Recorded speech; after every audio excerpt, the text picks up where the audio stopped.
okay, so all right. Let me bag up a little bit when I say this. Your first hit at 11. So when did you get the infatuation and the love for firearms? When I was living in the Calliope project. Yeah, see, take me there. That's how I want. Take me to the Calio then. I At the time when you first found out that, oh, I found a new love. I used to, when we moved to the Calliope project was a lot different from where I had first initially grew up at. Because where I initially grew up at, we used to be on a swimming team.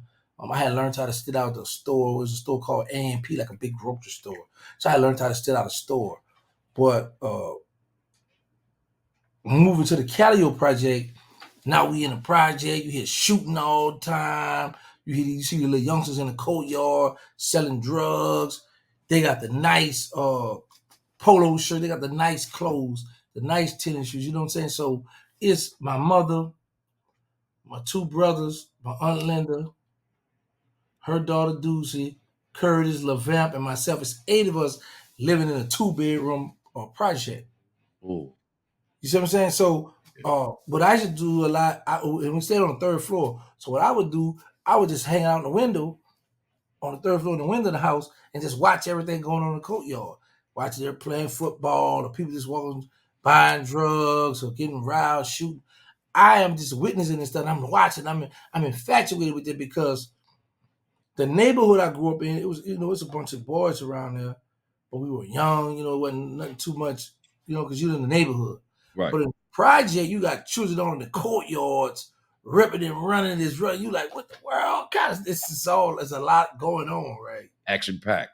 Yeah, man. And then we hadn't got it too with some of them in the project. They want to fight us, and we'd be cussing them out, throwing hot water on them. And yeah, so one day they caught me and my cousin coming from the store, and they surrounded. They be like a little ring around us, and I'm like, man, they had a little gap in a little ring.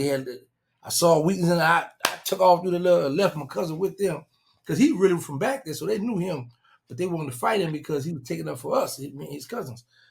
So mom was like, you better go back and help that boy fight. So I had to go back. By the time I went to go back to go get him to help him, he was coming around the building. Like, but his mother was like, nah, he gonna be all right. They know him. So he was all right. They didn't do nothing to him. They just talked to him and stuff.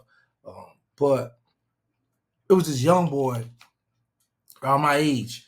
And whenever my mother said, we had like right there on Martin Luther King and Galvez, there were 2 stores. These are called a small store and a big store, right across the street from one another. So my mother, I would go to the small store a lot because I come out, go through the little cut, through the little walkway, I go right across the street and go to the store. Right. This little youngster, every time he seen me, he would give me money, give me a few dollars, just to buy myself stuff. And he was selling drugs though. And man, I remember one time I saw some lights in the driveway. And young, I went to go be nosy. He was laid out in the driveway. They had somebody that killed him. Damn. So I'm like, but it didn't hit me where I was like, but my thing was like, man, I ain't gonna be able to get him more dollars. Because he was a little youngster that was hustling, selling drugs. Right. Right. You know what I'm saying? And growing up in the hood, them junkies don't care. If you got them drugs, if they sick and you don't give it to them, man, it's a problem. You know what I'm saying? So that was one of them situations, I guess, with him, where somebody was trying to rob him. Because he was my age, man. At this time, man, we like about 10, 11 years old.